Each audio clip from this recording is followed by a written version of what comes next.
daghan kay itong tinguha. Pero pag abot sa pagkatigulang na ito, katong tanan, hindi ko kaganahan. Sige, pinaputi. Mas siguro karon dami pa kay kaon.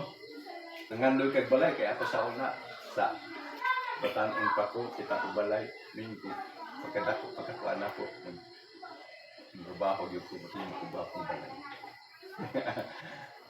Huwag sakyanan, makamotor lang utak ko.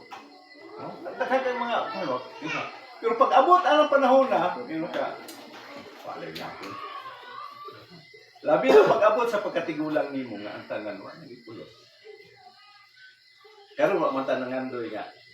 Birthday man wala. Ay ampo na to nga tagatag ta sa kinabuhi.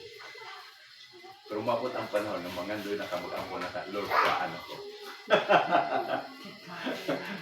Di ba? Oh, kano sa man na kana bang daghan na kag sakit, matulog ka bisag lindot imong higdaanan, pero pagkuan akay sakit akong liog, sakit akong hawak, daghan kaayo maglakaw ka. Kapoy na kaayo. Kung ano ka. May ko na ka nga, ginuha, ano ko, kapoy na ko.